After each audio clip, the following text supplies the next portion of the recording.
temporalmente tu realidad. Ser fiel en lo poco, para ser bendecido en lo mucho. Prosperar es también parte de la humildad. No dejas de ser humilde por tener dinero. ¿Por qué se hace más fácil olvidar a Dios cuando tienes dinero? Eso depende de tus principios. En la Biblia podemos encontrar un personaje muy interesante. Job, el hombre que rompió los esquemas de interpretación sobre tener riquezas. Job, que en inglés se traduce empleo, trabajo, ocupación, vivía bien. Tenía ganados, una hermosa familia, era próspero. Un día su vida está en juego porque Dios ha permitido que el maligno lo ataque, sin quitarle su vida. A pesar de los miles de ataques, el maligno no podía contra Job. Y pensó el demonio en decirle a Dios, Él te obede por sus posesiones. Entonces Dios le dio permiso al maligno de quitarle todo. En cada ataque Job solo respondió, Tú, Señor, me lo diste, tú solo me lo puedes quitar. Bendito y alabado seas por siempre. Estamos hablando de la humildad más grande de todas. Tú me diste la vida, tú solo tienes derecho a ella. A esto se refería Job. Lo que te rodea, lo que usas y te afanas por comprar, es necesario, pero no es vital. Lo que tenemos como prendas, casas, autos, negocios y empresas, son solo medios para subsistir. Apegarnos a estas cosas nos puede llevar a una pobremente espiritual. Y aquí sí se puede usar el concepto pobreza. Solo somos ricos o pobres en lo espiritual. Jesús dijo, Bienaventurados los pobres de espíritu, porque de ellos es el reino de los cielos.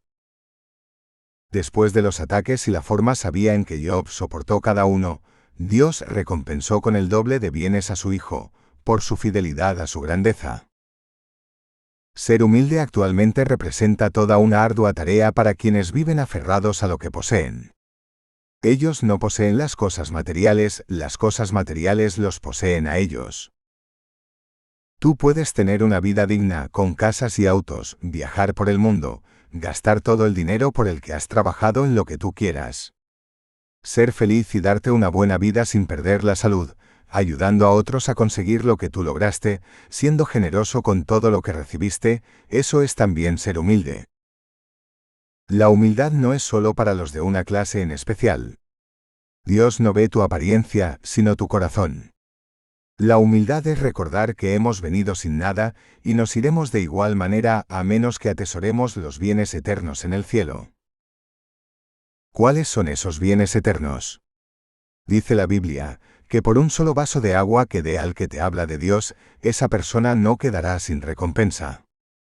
Puedes tener todo el dinero del mundo, pero si no tienes lo esencial para un viaje largo, no hay personas a quienes pagarle para que te traigan agua, no tienes ríos cerca, ¿qué puedes hacer?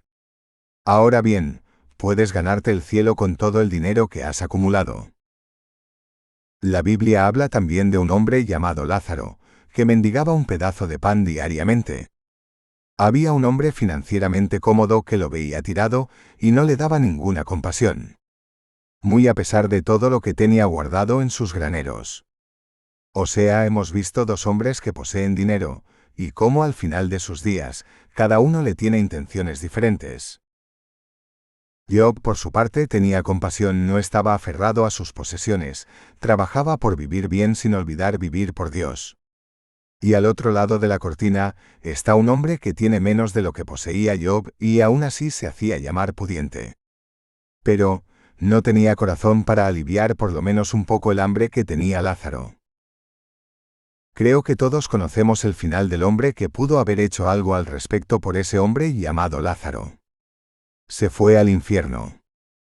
El cielo fue otorgado como premio eterno al hombre que murió sin ninguna posesión. Porque Lázaro estaba desprendido desde su corazón de los asuntos de este mundo.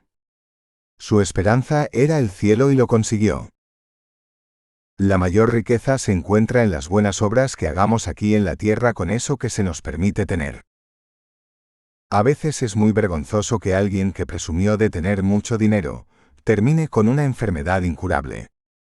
No tiene cómo presentar cara alguna frente a nadie, porque se mostró autosuficiente toda su vida. Por más que tengas dinero, no te olvides de tus relaciones. Las cosas más importantes en la vida son aquellas a las que menos le prestamos importancia. Juega con tus hijos, luego con tus nietos, retoza, sal a pasear, disfruta del aire, el sol, bendice por los alimentos que tienes, aun si pagaste por ellos. Jamás te atrevas a decir como un ateo declarado: esta buena comida me la dio el dinero por el que trabajé yo, no Dios. En otras palabras, estás diciendo: alabado sea el dinero, no quien te lo permitió conseguir. Aprende a ver más allá de esto que experimentas.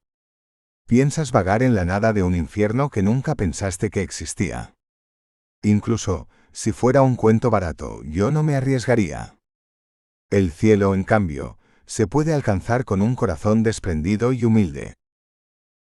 Por más que esto suene tonto, por más que creer en una patria celestial suene a cuento de hadas, el poder del cielo no se conquista por lo que nos espera, sino por la lógica de lo que aquí hacemos. Debemos ayudarnos sin importar lo que nos espera. Haz el bien y olvídate de las recompensas. Debemos progresar a ser mejores personas, más amables, menos superficiales, más atentos y cariñosos, menos odiosos y altaneros. Más simples y menos orgullosos. Esta es la recompensa que da el cielo, un tesoro indestructible. La humildad es una aptitud interior que tiene un efecto profundo en nuestras acciones cotidianas. La falta de humildad presente disminuye día a día. Son millones los que han convertido esta palabra en un negocio. Se vende por doquier que si eres amable podrás conseguir más seguidores para tus redes sociales y por tanto, eso generaría más dinero a tu cuenta de ahorros. No estoy en contra de que trabajemos decentemente por aquello del significado de un trabajo. Esfuerzo implica costo. Ahora bien, una cosa es ser tú mismo y otra es pretender ser alguien más con valores que no tienes, pero que te ves forzado a tener. Hablo de pretender las virtudes, el amor, la rectitud. Vemos personas que son incapaces de mantener cierto pudor en el uso de sus vestimentas. No se diga del indecoro que balbucea la lengua flexible y que solo quiere pronunciar malas palabras. La prueba de fuego para el que alcanza humildad es poder tener una voluntad férrea para dictaminar lo que es más conveniente para ti a nivel espiritual. Actúa siempre sabiendo cómo viniste a este mundo. No presumas de nada, porque todos somos importantes de una forma u otra. No te compares, no pongas escalas de valores a tus hijos, no impongas etiquetas a quienes te rodean. No digas: aquel es más inteligente que este. Ese de allá es muy torpe y aquel tiene problemas físicos. No discrimines. Lucha por una sociedad más justa, de más igualdad en todos los aspectos posibles. Esto es el fuego de la humildad. No pretendas tampoco por ninguna razón ni en ninguna circunstancia querer adueñarte de la gloria de Dios. Entiende que tú no estás ni por encima, ni por debajo de nadie. Todos somos hojas del mismo árbol. Khalil Gibran, el profeta. El fuego del silencio. Cabe reforzar este tema de tan magna importancia. Y sé que escribir acerca del silencio es mucho más fácil que hablar del mismo. Tendría que dar un ejemplo vivo de una pausa extensa si tuviera que estar encima de un escenario hablando sobre el silencio. Pero eso sería jocoso. Cuando escribo sobre el silencio, no me refiero al silencio que nos abruma con un sonido alarmante a causa de la tensión que tenemos por la rapidez de esta sociedad. Me refiero a ese silencio que nos están robando los entornos para digerir de manera adecuada ese sabor dulce de un día calmado y callado. En Estados Unidos, la tasa de sorderas en la edad adulta ha aumentado el riesgo de pérdida de la audición. Los ambientes son más escandalosos, hay menos control social respecto al ruido innecesario. La huelga que se hacen en contra de este tema es de manera anónima. Se crean conciencia por las redes sociales y demás medios como la iglesia, escuelas. Pero las instituciones públicas y privadas aún no han dado reglas estrictas que prohíban los ruidos en aquellas áreas, donde residen personas que trabajan y necesitan dormir. Hay un control limitado que a veces no es respetado. En el transporte público hay reglas por escrito: no use radio. No obstante, pocas personas obedecen esta norma de sentido común. Los autos que tocan bocinas sin necesidad, las personas que hablan en multitudes ante el caos que impera, las máquinas industriales a las que estamos expuestos en las áreas de trabajo y sin protección, todo eso genera que la persona termine bajo una presión y una tensión enorme. En cierta ocasión, mientras un monje superior meditaba, unos perros empezaron a ladrar. Se acercó uno de sus discípulos para decirle: «Me apena que intente meditar bajo la presión de estos ladridos. Iré ahora mismo y los apartaré para que no le molesten». El monje superior contestó: «Entonces no sería meditación si no fuera capaz de resolver por medio de mi silencio interior este ruido natural que nos rodea. Déjalos». Problema resuelto. El silencio proviene de nuestro interior. No cabe duda de que el ruido que tenemos alrededor influye bastante en la distracción mental que hoy llevamos encima, pero no es todavía esa la resultante final de las crisis nerviosas que llevamos desde nuestro interior. El silencio interior debe producir como efecto natural una armonía infinita que nos conecte con todo lo que ha sido creado por amor. A medida que aprendamos a hacer silencio interior, más enfoque tendremos para desarrollar empatía y sentido común con los demás. Seremos más amables, más atentos, más cuidadosos. ¿Cómo logro tener este silencio interior? En cierta ocasión, iba en un transporte público. Siempre llevaba conmigo notas breves con frases que le pedía a Dios me iluminara para cada persona que me encontrara en el medio y dársela. Estando sentado con el otro asiento vacío a mi lado, se sienta una mujer de unos 37 años. Tenía el ceño fruncido, su mirada se percibía distante, no parecía que se encontraba bien emocionalmente hablando. La sentí lejos de la realidad. Tenía una frase escrita para esa situación: cualquier cosa que robe tu tiempo presente, puede esperar. Pero este momento es un milagro de la vida. Todo tiene una mejor salida si vives tu presente.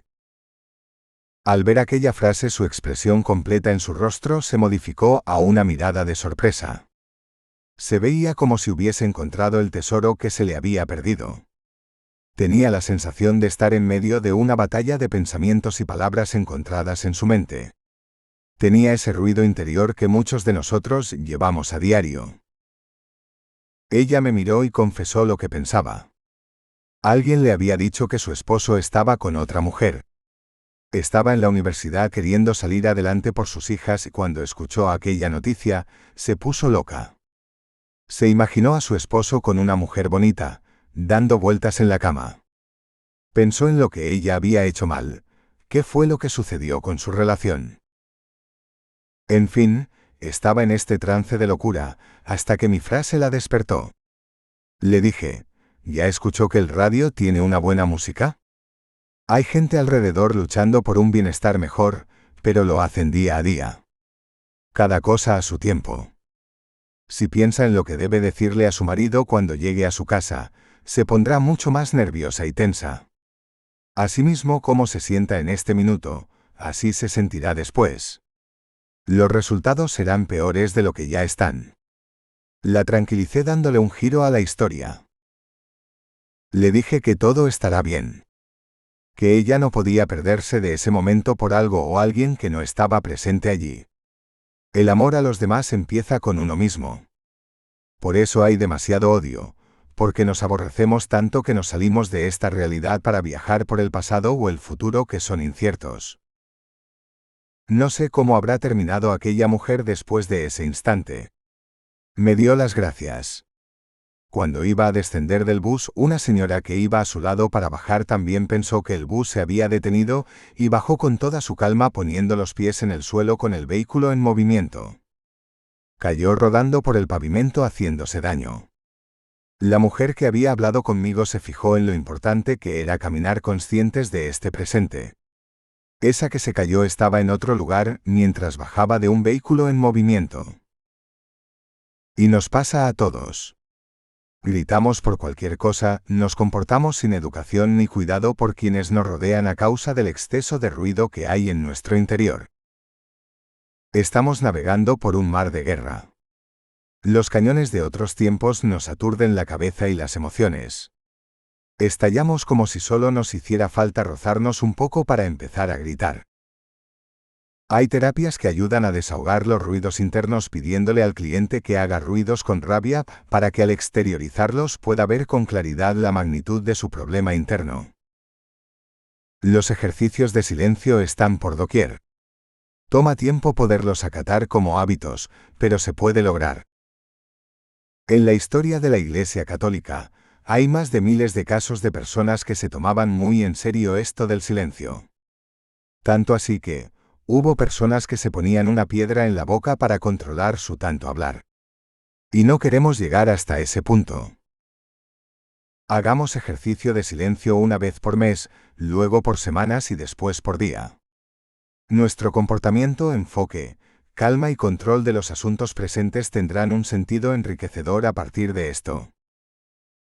Creemos que los resultados de asuntos como el silencio no tienen méritos porque no los vemos inmediatamente. Pero sucede lo mismo cuando vas al gimnasio. Hay una transición que te llevará a lograr tu objetivo si te esfuerzas con paciencia. El silencio que fluctúa en el universo nos hará mejores seres humanos. La calidad de las conversaciones que hoy día tenemos es catastrófica. Nos hemos metido en tremendo lío y el silencio es la única cura. Meditar también proporciona un impacto más profundo acerca del silencio. Respirar con calma y conciencia te dará más claridad en cualquier actividad que estés haciendo.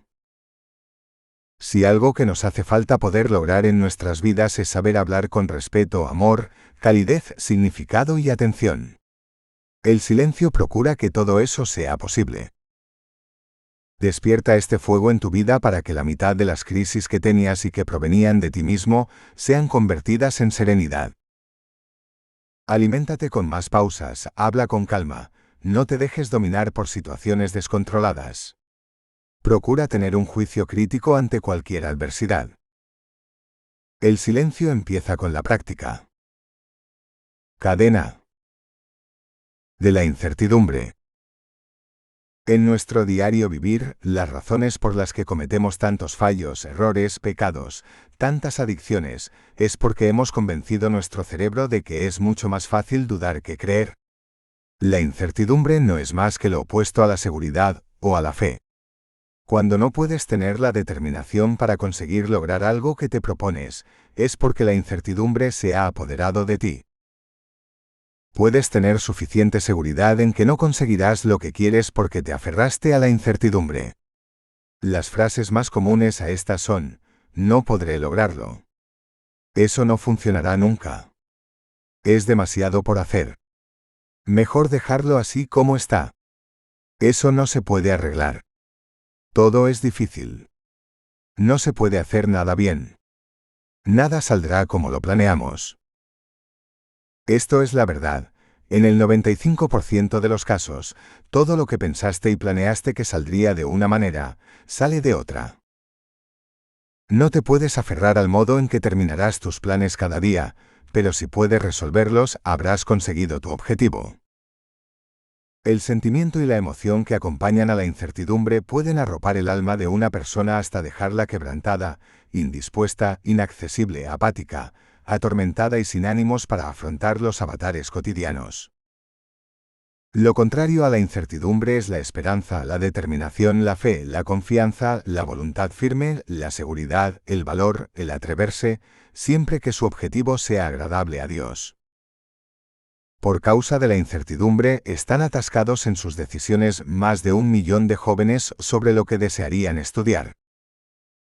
Durante el proceso de decisión, sus almas quedan hechas pedazos por costumbres malsanas que están alimentando nuestra sociedad actual respecto del valor de la educación en la vida. Ahora hay miles de carreras que puedes ejercer sin necesidad de estudiar tanto y ganas más dinero, incluso sin necesidad de estudiar. La falta de educación en personas con dinero está convirtiendo este mundo en un lugar apocalíptico. Lo vemos todo el tiempo por la televisión, el cine, la radio, las redes sociales. Una gran cantidad de artistas, actores, músicos, emprendedores, narcos y corruptos del bajo mundo están creando su propia convicción acerca del método educativo sobre cómo ser rico, millonario, alguien con dinero sin necesidad de educación. Evidentemente, Esto solo reforzará que haya más personas afectadas económicamente y que quienes están encima a nivel financiero estén mucho más por encima. La manipulación de las masas es más evidente cada día. La incertidumbre se desarrolla cuando estas personas venden hasta su alma al mismo infierno con tal de tener dinero. No les importa a quiénes o cuántos tengan que salir afectados con tal de conseguir sus objetivos. Legalizan todo tipo de disparates dañinos a la mayoría de la sociedad con tal de tener un poco de dinero. Promueven la indecencia a través de programas y espectáculos que revelan lo bajo de cada persona que trabaja para los mismos. Promueven ideas como, el dinero lo es todo. Si no tienes dinero, no eres nadie. Mientras más tengas dinero, mejor estatus tendrás. Más dinero, menos Dios. Cuando la verdad es que el dinero no es el problema, es el ser humano detrás de él y su uso. Son las intenciones del hombre las que deben aspirar a lo más alto y noble del amor para lograr con el dinero su interpretación adecuada y manejo apropiado. Debemos trascender nuestra manera de pensar acerca del dinero. La incertidumbre social colectiva puede deberse al manejo de las funciones encargadas de la administración de los gobiernos, así como también a la falta de liderazgo dentro de las comunidades que conforman un país. Pero la mayor preocupación de todas es cuando la incertidumbre se apodera de ti primero. Pierdes por completo la fe de poder alcanzar a través de Dios un mundo y una vida mejor. La fe no es pensar en ser mejor persona, es serlo. Para ser bueno no se practica y ya lo somos. Para ser malos sí practicamos. Nos esforzamos cada día para someternos a la duda e inseguridad. Dejamos que nuestras fuerzas se dobleguen para caer rendidos ante la amargada incertidumbre del dolor, la desesperanza, la desgracia, la desdicha y la tristeza. Abandonamos nuestras creencias con tal de disponernos al fracaso, el desánimo, la apatía, la deshonra. Fe es tomar acción en cada cosa que vas a hacer. Fe es creer en los milagros. Fe es poder esperar con paciencia lo mejor de todo eso que se te ha dado por amor. Fe es confiar. Fe es poder mover las montañas de las preocupaciones para crear caminos llanos y llenos de suavidad en el amor de Dios. No se te dio un tesoro para que hicieras un conflicto con él mismo. No te dieron talentos para que los enterraras bajo la arena de la incertidumbre. Por ese fenómeno es que hay tantas personas sin motivación, sin ideas ni aspiraciones, sin vocación y sin la más remota conciencia acerca de dónde se encuentran. Porque la incertidumbre les ha ido consumiendo toda la energía que debían usar en valorarse, respetarse, amarse. Si no demostramos que nuestra naturaleza funciona en favor del bien para el que hemos sido creados, terminaremos creando nuestro propio infierno. Si el cielo es para los valientes, es porque el derecho a ganarnos su entrada es un privilegio, más que una necesidad. Pero, de igual forma tenemos ese componente que brota desde el interior hasta nuestras acciones y, en ocasiones, a través de la palabra. Para erradicar de nuestro interior esa incertidumbre, debemos saber qué significa. El Verbo de Dios se hizo carne y habitó entre nosotros. Si llegamos a entender la relación entre, y Dios dijo, hágase la luz y la luz se hizo, entonces nos podemos ir olvidando de que existen los problemas y solo estamos nosotros y nuestras emociones metidas en medio de Dios y su infinito amor para salvarnos. Y yo te pregunto, ¿cuál es tu incertidumbre? ¿Qué cosas te agobian y te hacen dudar? Si estás pensando usar tu capacidad de pensar en una estrategia para conseguir mucho dinero de manera inapropiada, déjame decirte que esa es la salida paupérrima que podrás tener en toda tu vida. Si encuentras bienestar físico, no siempre significará que podrás encontrar bienestar espiritual. En el peor de los casos, miles y miles de personas se refugian en la facilidad de conseguir dinero y una vida financieramente estable, descuidando la capacidad de creer más allá de su comodidad. No aporta en lo absoluto a nada que no tenga que ver con el afán por el dinero.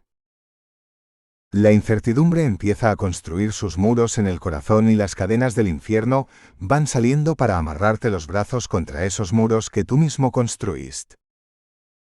Se crea un vacío. Surgen cambios en tu apariencia. Te has vuelto un ser grotesco y sádico. No valoras a las personas por sus habilidades, sino por sus pertenencias. Promueves la duda y creas inseguridad en quienes te escuchan con el fin de que las personas abandonen sus esperanzas y así te vean como al héroe que necesitan elogiar. Aquel que tiene todas las respuestas. El Dios diminuto que puede comprarlo todo. Aparecen desde lejos otras personas con una fe majestuosa que saben distinguir lo bueno de lo malo y te lo dicen con bondad y amor para que puedas escuchar. Tu corazón despierta brevemente de su letargo. Te interesa saber lo que dice el extraño profeta acerca de la esclavitud espiritual. La incertidumbre va desapareciendo y tú empiezas a resucitar. Te renuevas por dentro. Un nuevo mirar te baña cada área sucia y contaminada que existía porque tu corazón ha dado comienzo a su nueva etapa. Te estás alejando de lo que te hace sufrir. Pero, ¿qué es el sufrimiento? Cadena del sufrimiento. Volver a nacer es completamente la mejor definición de lo opuesto al sufrimiento. Para que el amor pueda nacer en nosotros hace falta que le construyamos un nido digno del amor mismo. A este nido le puedes colocar aceptación, responsabilidad, autoestima, confianza, dignidad, valor, disciplina, carácter, certeza, esperanza, perdón, santidad, decencia, amistad, humildad, compasión, gozo, entre otros miles más. El que sufre no hace el intento de nacer de nuevo a nada de esto que mencioné. Lo más cerca que está de una de las anteriores es por cuestiones de interés. Si pide perdón es porque le conviene. Si te regala algo, es esperando sacártelo en cara para que tú le hagas un regalo más costoso. Si te regala su amistad, es solo mientras tengas dinero. El que sufre no construye nidos de acogida para el amor, sino para el odio. Su Dios no es el amor, es el rencor. Vive mortificado por cada situación pasada que le ha ocurrido. Si le dieron castigo sus padres, él quiere hacer lo mismo con sus hijos, amigos, cercanos, desconocidos, aún sin saber la razón por la que lo hace. Porque el que sufre no tiene la más remota idea de su presente. Está perdido en un momento oscuro de su mente y las escenas que lo controlan, dominan por completo su sistema físico, hasta tal punto que puede enfermar si no procura un gozo espiritual y un propósito mayor al de sus necesidades por el cual vivir. Por eso necesita volver a nacer para romper con ese lapso durante el cual recibió el mal carácter y temperamento de adultos que no vieron otra solución que el castigo físico y psicológico. El sufrimiento agobia a sus víctimas. Lo primero que hace para acomodarse es hacerle creer a todos los que le rodean que es parte de sus vidas y que es necesario para madurar. No es cierto. A veces hasta hacemos oraciones equivocadas cuando decimos confusamente, Dios mío, no me dejes caer en mi propio sufrimiento. Oh Señor, suelen decir las víctimas, quita mi sufrimiento del interior. Quita mi rabia, mi rencor, mi enojo, mi. ¿Estamos orando para que nos quiten o para que nos aumenten estas cosas? Estamos diciendo que son nuestras. No creo que se vayan a ir a ningún lugar. Afirmamos con fe negativa y ciega que todo lo malo debe quedarse en nuestras vidas. Por esa razón no podemos ser liberados del sufrimiento. Nos estamos atando la soga al cuello y no podemos ver con claridad cómo las cadenas del infierno están surgiendo para arrastrarnos hasta el peor de los escenarios. Hay que decir, aparta de mí, Señor mío, este sufrimiento, esta crisis, este pecado. No dices, quita mi pecado, Señor. Pues al decir que es tuyo, Dios no te lo quitará. Si por medio de la palabra se llega a la vida, creo que hemos descubierto que también se puede llegar a la muerte. Hacer que la palabra se manifieste en nuestras vidas por medio de acciones concretas es solo el inicio de una nueva vida. A cambio, estamos usando este poder para nadar contracorriente. Buscamos un conductor que nos indique exactamente dónde se encuentra el sufrimiento. Está escondido en la manera en cómo hablamos. Todo parte del pensamiento. Creamos las palabras de acuerdo con lo que se nos enseña. Con el tiempo definimos etiquetas y conceptos a los que nos aferramos como un modo de vida. Le agregamos emociones a las palabras. La emoción es un poco de sentimiento combinado con una fuerza psíquica que fluye del cerebro. Para que un niño camine no hace falta que entienda ninguna palabra. Sin embargo, las palabras parecen ayudarle. Le motivan. El impulso es una especie de palabra con emoción oculta. Los atletas y demás actividades diarias se hacen de mejor manera cuando la persona está emocionalmente motivada. Hay emociones positivas y negativas. Cuando sientes que puedes lograr algo, primero organizas una idea, planificas. Después corres el riesgo de llevar dicha idea a la realidad. El impulso y la motivación dieron lugar a tal creación maravillosa. Una emoción negativa surge cuando, motivado por algo, no logras alcanzar resultados y te frustras. Tu organismo reacciona y lloras, te enfureces, se eleva una ira en ti capaz de tirar cosas. Este impulso emocional que liberas no eres tú. Es una sensación que derivó de un pensamiento y quiso volverse un proyecto en la realidad. Las creaciones son otro tipo de lenguaje que usamos a diferencia de las palabras. Las palabras apenas decoran estas creaciones que fluyen de nuestro modo de pensar. Cuando no conseguimos nuestros cometidos positivos, en ocasiones, en vez de volver a intentar, decidimos dejarnos envolver por la sobrecarga de las emociones y la teñimos de oscuridad.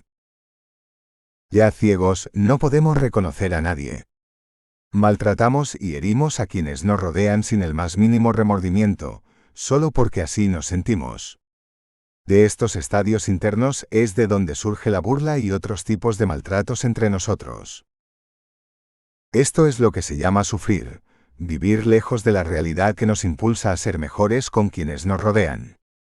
Si hago daño a quien me rodea, me estoy haciendo daño yo también.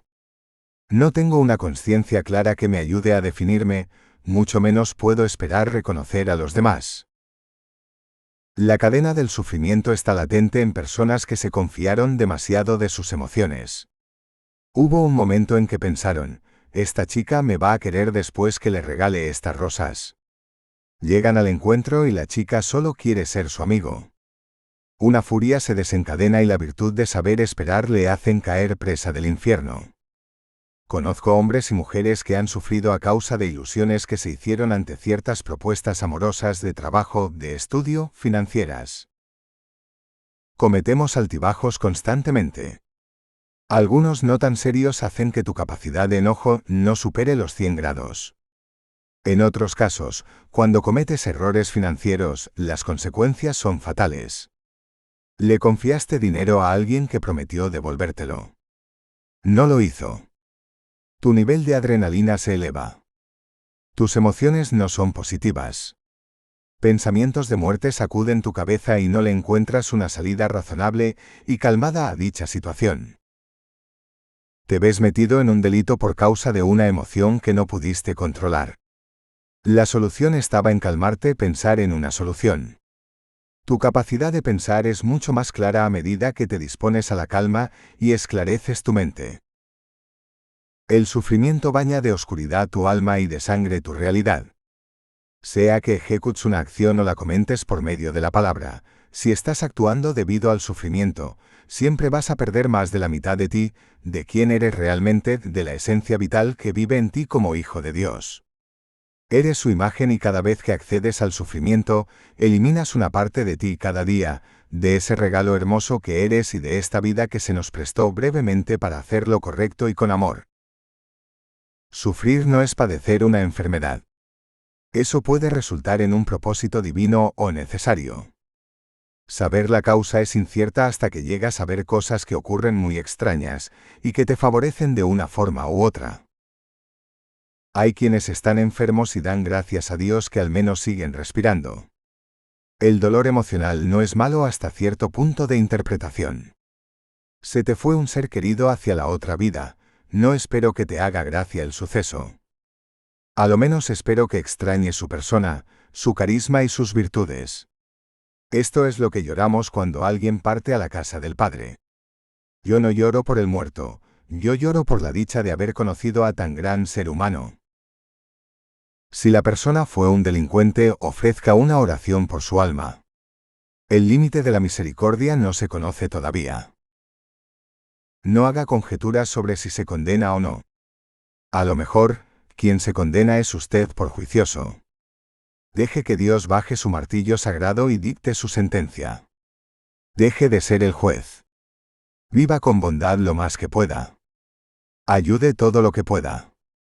Sienta agrado por ser hijo de Dios y podrá amar a sus semejantes. El sufrimiento va restándole toda capacidad de amor a la que usted está destinado. Hace falta batallar mucho para renegar de Dios. Incluso, conozco personas que han cometido delitos y no por eso dejan de creer en Dios. Sus almas vagan por los senderos del ultramundo y aún así no desisten de afirmar que creen en Dios. El sufrir es una opción. La libertad de los hijos de Dios es aceptar que estamos hechos para Dios y por Dios. Siendo sus instrumentos, dudo que tengamos espacio en el corazón para otra cosa que no sea amar. Solo así se rompen las cadenas del sufrimiento, amando, comprendiendo, llenándonos del espíritu de la vida que nos invita a la aceptación gozosa de la unidad. Divididos no podemos subsistir. Juntos podemos lograr muchas más tareas y trabajos. Pero debemos aprender a sobrellevarnos, a darnos mucha más motivación, menos ofensas, menos castigos, menos retrasos. Fuego de la bondad. Hemos vivido experiencias dolorosas. Muchos son los que me cuestionan acerca de una vida llena de placeres y gozo total. ¿Cómo es posible que no veas los crímenes que se cometen a diario? Son atroces y reales. Hay niños sufriendo por la ignorancia e inmadurez de los padres o familiares cercanos. Hay demasiado sufrimiento en tantas personas que no es posible hablar de bondad. Yo no le llamo sufrimiento al hecho de que sienta el gran pesar por el que un ser humano atraviesa en momentos distintos de su vida. Hay tragedias, crímenes tan crueles que ni siquiera merecen describirse. Hay maldad en el mundo si es lo que preguntan. A todo esto, ¿cómo tú le haces frente? ¿Pretendes decirme que para vencer el mal debe ser malo? ¿Vas a tomar la violencia para ejecutar una obra de bien? Piensas herir a las personas que te han hecho daño y es probable que haya sido tanto el daño que no puedas ni siquiera olvidarlo. Te hará sentir mejor malgastar parte de tu vida en algo que no pudiste controlar, que se te fue de las manos, que no estabas preparado para enfrentarlo. No puedes culparte, tampoco a quien te hizo daño. Para superarlo debes llenarte de bondad y sacar esa tragedia de tu mente y corazón, luego lloverán las soluciones para hacerte responsable. El mismo Jesús dice en su palabra, no teman a los que matan el cuerpo, más bien al que destruye el alma. ¿Hay bondad en este mundo? Eso depende de ti. El camino que experimentamos está abastecido de dolor, odio, violencia y tristeza. Es el camino que regularmente conocemos. Sin embargo, tú puedes hacer una gran diferencia. Puedes empezar a generar actos de bondad en aquellos que te rodean. Practica y luego ya verás los resultados. No hace falta ser un predicador ni un experto conocedor de Dios para dejar en claro que cada vez que haces algo bueno por quienes te rodean, estás dando a entender que es a Dios a quien estás haciendo presente en ese momento, porque Dios es amor, es bondadoso con quienes realizan actos de bondad. Si haces el mal, representas al que es el príncipe de las mentiras. Pero tú estás vivo para que el bien se cumpla en su medida apropiada. Ser bueno no requiere de esfuerzo. Has nacido bueno. Con el tiempo te han atrapado en el sufrimiento aquellos que han sido víctimas del mismo porque no supieron cómo luchar, cómo salir adelante ni lo que significaba ese reto. Tú puedes enseñarles ahora a esos que están con sus vistas empañadas sobre lo que ocurre acerca del dolor y la bondad. En ocasiones personas alrededor me preguntan, ¿cómo es que puedes siempre llevar una sonrisa en tu rostro cuando no hay nada bueno que celebrar? Hay demasiadas personas muriendo, me dicen. Es sencillo, la sonrisa es parte de la esperanza que llevo conmigo. No puedo aceptar que esta vida tan breve pase de largo ante mis ojos y los encuentre llenos de un mar de lágrimas en otra circunstancia. Yo prefiero creer que sin importar lo que ocurre con este mundo, sus malas acciones e impactos sociales tan crudos para definirlos. Yo elijo sonreír. Es cierto que hay cosas que te destrozan el alma y otras tantas te dejan sin palabras. Pero hay un proceso de aceptación para todo. Tendremos que navegar a través de un silencio sepulcral antes de llegar a la orilla de un sentimiento herido. Hay tantas injusticias y sucesos que no nos podemos explicar y solo Dios sabe por qué suceden. Por consiguiente, habrá muertes físicas y espirituales. Muchos son los que caminan con desánimo y apenados como si lamentaran sus propias muertes. Es cierto que la bondad a veces parece estar escondida, pero lo que importa es que aún quedan personas capaces de pensar en el bien común. Imaginemos nuestras comunidades, sean religiosas, políticas, demográficas o estén repletas de personas no creyentes, al final del día, lo único que habrá importado es el haber hecho lo correcto. ¿Hiciste algo bueno por tu familia? Empieza por lo más sencillo. A veces buscamos lejos para hacer un bien cuando debemos empezar desde dentro. ¿Hiciste algo bueno por tu vecino? ¿Llamaste a algunos viejos amigos? ¿Cediste tu asiento a una persona que lo necesitaba más que tú? Y espero que no sea solo en Cuaresma que haces actos de piedad y obras de bien. Importante es hacer una lista de cosas que sean del agrado de otros para ver sus reacciones. Te hará sentir genial. Podrás ver sonrisas y lágrimas de alegría. Este sería un buen comienzo para empezar a ver un mejor mundo a tu alrededor. Ese mundo que tanto criticas y que lo ves tan infestado de malos actos, vicios, indecencia, tristezas, pesares, ese mundo eres tú. Que tú no seas uno de ellos, parece hacerte indiferente, pero en el fondo tú serás tan afectado como quien inició. La bondad lleva a la vida, la maldad a la muerte. Proyecta lo que eres, aquello para lo que has nacido. Ser talentoso para honrar a tu Creador es lo mejor que podemos hacer desde la pequeñez que tenemos. Fuego de la fe. Desde el comienzo de este libro te había puesto lo incomprensible que era entender la fe desde un concepto práctico. Hay más libros escritos sobre teorías acerca de la fe, que personas y autos en el mundo. No cabe duda de que hablar de la fe es muy sencillo. Ejecutar actos de fe suena casi imposible. Decirle a una persona que su cáncer debe desaparecer en el nombre de Dios o Jesús, eso sería un milagro. El fuego de la fe no se ha apagado. Sencillamente, Dios sabe que no es el tiempo para manifestaciones milagrosas como en aquellos tiempos bíblicos. Puedo enumerar cientos de razones por las que Dios no haría un milagro a toda una multitud. De entre tantos ciegos que suplicaban a Jesús que le sanaran, solo uno se atrevió a dar el salto. Uno solo. Ese suplicaba con pasión. No hizo un salto diciendo: «Oye Jesús, Hijo de Dios, debes hacer que vea ahora mismo para así trabajar y alimentar a mi familia». Dijo: «Jesús, Hijo de David, ten compasión de mí».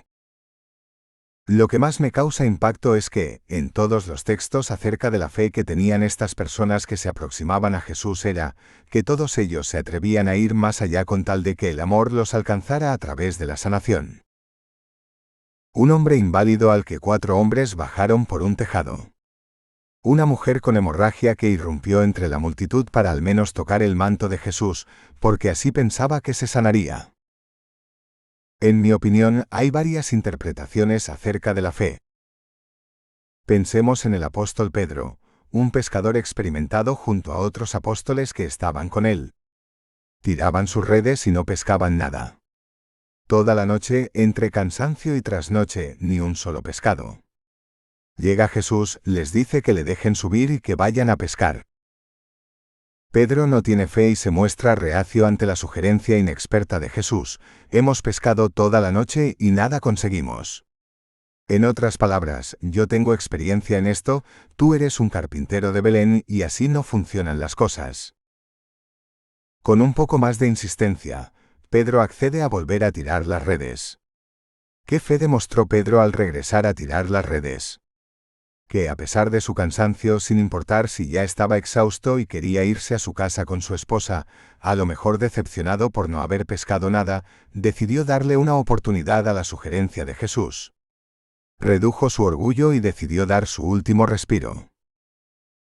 Esto es la fe. ¿De qué nos sirve la fe? A veces pensamos que hemos alcanzado tanto, y por dentro sentimos ciertos vacíos, falta de emoción e infelicidad en nuestras vidas.